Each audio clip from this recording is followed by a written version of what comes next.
Woods नाम का एक आदमी तय करता है कि वो 5 दिनों तक जंगल में अकेला सरवाइव करेगा, पर वहाँ पर कोई है जो अब उसका लगातार पीछा कर रहा है। दरअसल ये चीज दूसरी दुनिया से आई है जिस बारे में वुड्स को कुछ नहीं पता। Man versus. कहानी की शुरुआत में हॉलीवुड्स नाम के एक आदमी को दिखाया जाता है जिसका खुद का एक टीवी शो है जिसमें वो ऐसे इलाकों में जाकर सर्वाइवल के तरीके सिखाता है जहां पर इंसानों का जिंदा रहना बहुत मुश्किल है। 2 सीजन्स वो पहले कर चुका है और अब जल्दी वो तीसरे सीजन के पहले एपिसोड के लिए एक नई जगह पर जाने वाला है। उसकी वाइफ और उसकी बेटी ने उसके लिए बहुत सारे वीडियो मैसेजेस रिकॉर्ड किए हैं ताकि जब भी वो अकेला हो तो वो उन वीडियोस और मैसेजेस को देखकर मोटिवेट हो सके। वुड्स की टीम में 3 और लोग हैं जिसमें से एक उसका छोटा भाई है जिसका नाम टेरी है, एक का नाम बिल है और एक लड़की है जिसका नाम एंजी है। ये 7 घंटे की ड्राइव करने के बाद एक रेस्टोरेंट में जाते हैं जहाँ पर इनका गाइड इन्हें मिलता है। दरअसल वो उसी इलाके में रहता है जहाँ पर ये जाने वाले हैं और अब ये उस गाइड की बोट में बैठकर सब के सब उस जंगल की तरफ निकल पड़ते हैं। वुड्स को अगले 5 दिनों तक अकेले उस जंगल में सरवाइव करना होगा। उसकी टीम उससे कहती है कि अगर कोई भी प्रॉब्लम हो तो सैटेलाइट फोन से हमें कॉल करना। दरअसल वुड्स के पास एक सैटेलाइट फोन है जिस फोन की मदद से उसकी टीम उसे ट्रैक भी कर सकती है।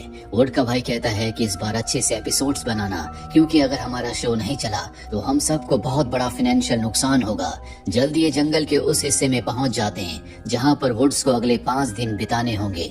वुड्स को वहां पर छोड़कर ये बोट लेकर वापस चले जाते हैं और अब वुड्स वहां पर अपना कैमरा ऑन करता है जिसके बाद वो अपना बैग खोलकर सबको दिखाता है कि उसके पास सरवाइव करने के लिए क्या क्या चीजें हैं जिसके बारे में वुड्स को भी नहीं पता होता। बैग के अंदर फ्लैशलाइट, कैमरा, हैट, एक सेब, च्युइंगम और एक आर्मी नाइफ होता है। उसी देर में अंधेरा होने वाला है इसीलिए वुड्स पेड़ की टहनियों को इकट्ठा करता है और अब वो अपने लिए शेल्टर बना रहा है। और जब वो शेल्टर बना रहा होता है तो उसके नाखून के अंदर एक लकड़ी चली जाती है जिससे उसे बहुत दर्द होता है। अगले 5 दिनों तक उसे इसी दर्द के साथ यहाँ पर रहना होगा। जल्दी वो अपना शेल्टर बना लेता है जिसके बाद वो आग जलाने के लिए सूखी लकड़ियों को इकट्ठा करता है, पर उसके पास मैच बॉक्स या लाइटर नहीं होता। उसके बैग में एनर्जी ड्रिंक का एक कैन भी है और अब वो उसे सूरज के सामने रखता है और उससे जो लाइट रिफ्लेक्ट होती है वो एक पॉइंट पर पड़ती है। लगातार हीट बढ़ती चली जाती है जिस वजह से लकड़ियों में आग लग जाती है। उसने आग का इंतजाम कर लिया है और अब रात हो चुकी है।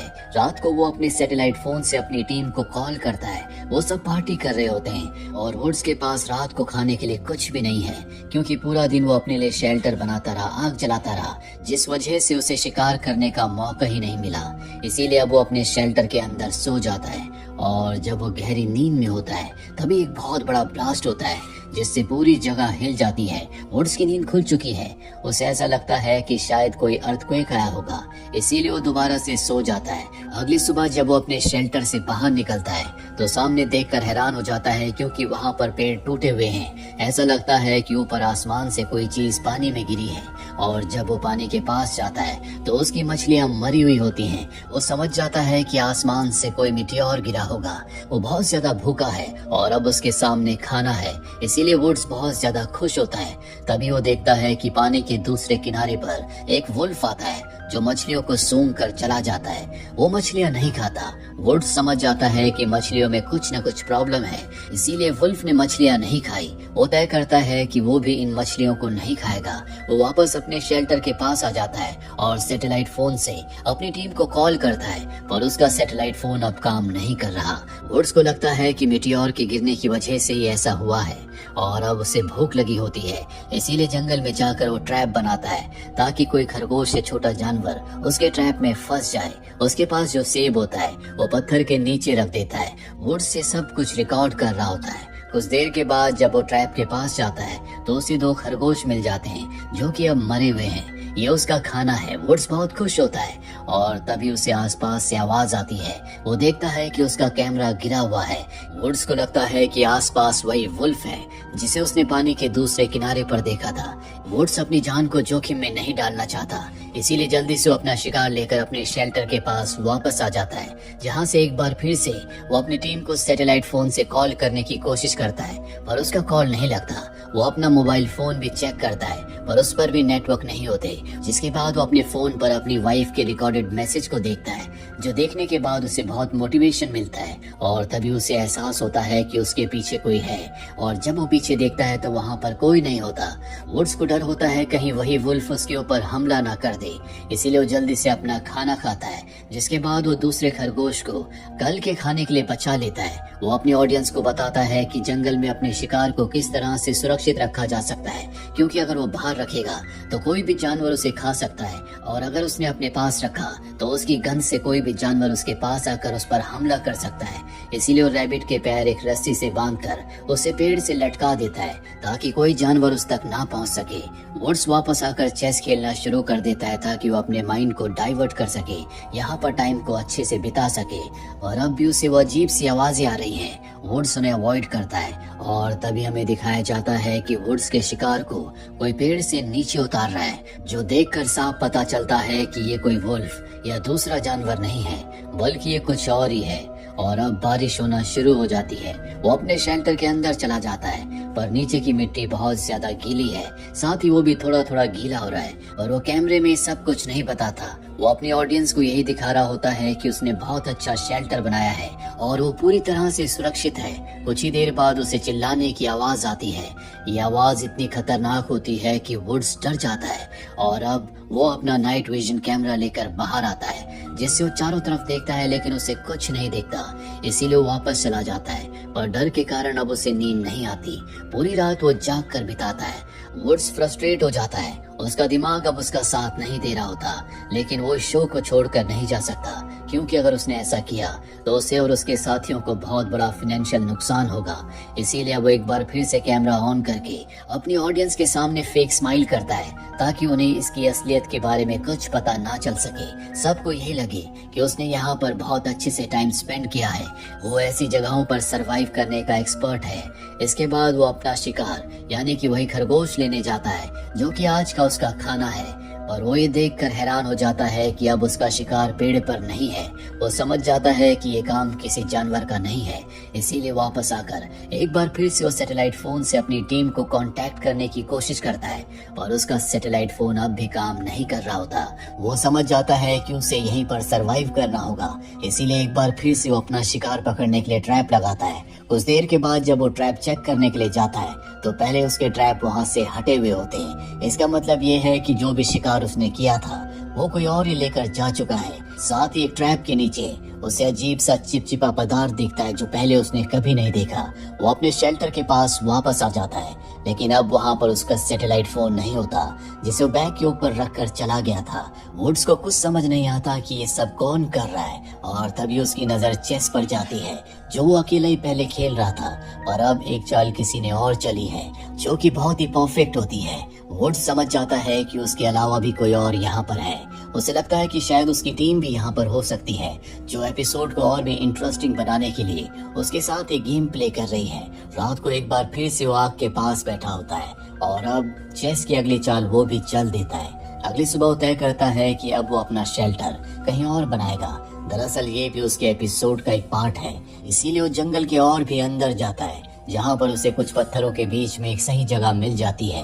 वो अपना शेल्टर वहाँ पर बना लेता है। उसने वहाँ पर आग भी जला ली है और अब उसे खाने की जरूरत है। वो सोचता है कि वो मछलियाँ पकड़ लेगा, लेकिन पानी में एक भी मछली नहीं होती। जिसके बाद वो आगे बढ़ता है और वहाँ पर एक और शेल्टर होता है, जो कि हूबहू उसके पहले वाले शेल्टर की कॉपी होता है, जैसा कि उसने अपनी वीडियो में सबको बनाना सिखाया था। वहाँ पर उसका ओकेन भी होता है, जिससे वुड्स ने आग जलाई थी, और यहाँ पर रहने वाले ने भी ठीक उसी तरह से आग जलाई है। वुड्स जब शेल्टर के पास जाता है तो वो देखता है कि वहाँ पर उसका सैटेलाइट फोन भी है, जिसके हर एक पार्ट को किसी ने बहुत सावधानी से खोल रखा है। वुड्स को लगता है कि हो सकता है कि कोई उसके शो का फॉलोअर हो जो ऐसा कर रहा है, और तभी उसकी नजर वहाँ पास में उस मरे हुए खरगोश की बॉडी पर पड़ती है, जो कि खुद वुड्स ने मारा था, जिसे पेड़ से उतार कर कोई ले गया था। साथ ही वहाँ पर वुल्फ की बॉडी भी होती है, जिसे उसी तरह से मारा गया है, जिस तरह से वुड्स ने सिखाया था कि अपने शिकार को कैसे मारा जाता है, उसे कैसे साफ किया जाता है, और तभी उसे किसी के आने की आहट सुनाई देती है। वुड्स जल्दी से पत्थर के नीचे छुप जाता है और वुड्स को नहीं पता होता कि जैसा ट्रैप बनाना उसने अपनी ऑडियंस को सिखाया था, जो कि बहुत छोटा था, ये उसका बड़ा वर्जन है, यानी कि वो एक ट्रैप के नीचे है और जल्दी वो लकड़ी को देख लेता है, इसीलिए ट्रैप से बाहर निकल जाता है। वो समझ जाता है कि जिस तरह से छोटे से सेब के टुकड़े को लगाकर उस खरगोश को पकड़ा था, उसी तरह से यहाँ जंगल में जो कोई भी दूसरा है, उसने उसके खरगोश को ट्रैप में लगाकर वुल्फ को मारा। वुड्स अब बहुत ज्यादा डर चुका है। वो भागकर अपने शेल्टर के पास आता है और जब वो चेस को देखता है तो वहाँ पर किसी ने एक और चाल चली हुई है और ये चाल इतनी अच्छी होती है कि वुड्स उसे अब बीट नहीं कर सकता। रात हो जाती है। वुड्स अपने आसपास अपने तीनों कैमरास को सेट कर देता है ताकि जंगल में उसके अलावा जो कोई भी है अगर उसके पास आए तो कैमरे में कैप्चर हो जाए। पर वो जो कोई भी है बहुत ही चालाक होता है। रात को वो उसके सोने के बाद उसके सभी कैमरास का फेस नीचे कर देता है। सुबह उठकर वुड्स जब ये देखता है तो समझ जाता है कि जो कोई भी है बहुत ही चालाक है। वो अपनी मर्जी से कभी भी उसके पास आता है और कभी भी चला जाता है। वुड्स ने अब तक उसे नहीं देखा है, पर वुड्स के दिल में अब डर है, इसीलिए जल्दी से वो अपने सामान को पैक करता है और एपिसोड के अंत को शूट करना शुरू कर देता है, क्योंकि वो जल्द से जल्द यहाँ से निकलना चाहता है। और तभी एक बहुत तेज आवाज आती है, जिस आवाज के साथ एक वेव भी आती है जो वुड्स को धकेलकर पानी में गिरा देती है। वुड्स किसी तरह से पानी से बाहर निकलता है। उसकी आंखों से, नाक से और कान से खून निकल रहा होता है। वुड्स समझ जाता है कि उसकी जान को खतरा है। वो भागना शुरू कर देता है और भागते भागते वो एक गड्ढे में गिर जाता है। और जब वो बेहोश हो रहा होता है, उसे ऊपर किसी की आकृति दिखती है जो उसे नीचे देख रही है। वुड्स बेहोश हो जाता है। कुछ देर के बाद उसे होश आता है और अब वो इस गड्ढे से बाहर निकलना चाहता है। हालांकि उसके शरीर में इतनी ताकत नहीं होती, पर वुड्स हार नहीं मानता और किसी तरह से वो गड्ढे से बाहर आ जाता है और जल्दी उस जगह पहुंच जाता है जहां पर उसका पिकअप पॉइंट था। वहां पर एक कैंप लगा होता है, पर उसे आसपास कोई नजर नहीं आता। पेड़ पर खून के निशान होते हैं और तभी उसे अपना भाई पेड़ से उल्टा लटका हुआ दिखता है। वो भागकर उसके पास जाता है, उसे पेड़ से नीचे उतारता है। अब भी वो जिंदा होता है। वुड्स को ये समझते हुए देर नहीं लगती कि उसके भाई के साथ जो दो उसके और साथी थे वो दोनों मारे जा चुके हैं। वो रेडियो से मदद मंगवाना चाहता है, पर यहाँ पर जो रेडियो होता है वो भी काम नहीं करता। जिसके बाद वुड्स मेडिकल किट लेकर अपने भाई के पास जाना चाहता है और अब उसके सामने वही आ जाता है जो अब तक उसका जंगल में पीछा कर रहा था। ये कोई इंसान नहीं है, बल्कि ये एक एलियन है जो वुड्स के सामने है। वुड्स को वो देख सकता है और वुड्स पर हमला करने के लिए एक बार फिर से वो अपने मुंह से वेव निकालता है। वुड्स उसकी वेव से बचकर जंगल की तरफ भाग जाता है। उस रात को आसमान से यही एलियन पानी में गिरा था। वो एलियन अब वुड्स का पीछा कर रहा होता है। वुड्स बड़ी चालाकी से उसी गड्ढे के ऊपर से कूद जाता है जिसमें अभी कुछ देर पहले वो गिर गया था और एलियन को उस गड्ढे के बारे में नहीं पता था, इसीलिए एलियन उस गड्ढे में गिर जाता है। वुड्स ऊपर से बहुत बड़े बड़े पत्थर उसके ऊपर फेंक देता है। वुड्स को यकीन हो चुका है कि एलियन मारा जा चुका है। वो भागकर अपने भाई के पास आता है, पर अब उसके भाई की मृत्यु हो चुकी है। वो भी जंगल में फंस चुका है। भले एलियन मारा जा चुका है, पर उसके पास यहाँ से निकलने का कोई साधन नहीं होता। वुड्स अपना मोबाइल निकालकर अपने बेटे के रिकॉर्डेड मैसेज को देखता है जो कि उसकी बेटी ने उसके लिए रिकॉर्ड किया था, और उस मैसेज को देखने के बाद वो मोटिवेट हो जाता है। वो किसी भी कीमत पर यहाँ से निकलकर अपने परिवार के पास वापस जाना चाहता है। वो अपने आप को एनर्जी का एक शॉट देता है और अपने गाइड के घर का रास्ता देखता है जो यहाँ से 6 घंटे की दूरी पर है, और अब वो उस तरफ चल पड़ता है। 6 घंटों तक लगातार सफर करने के बाद वो उस गाइड के घर पहुंच जाता है। घर पर गाइड नहीं होता, लेकिन टीवी चल रहा होता है जिस पर न्यूज आ रही होती है कि पूरी दुनिया पर एलियंस ने हमला कर दिया।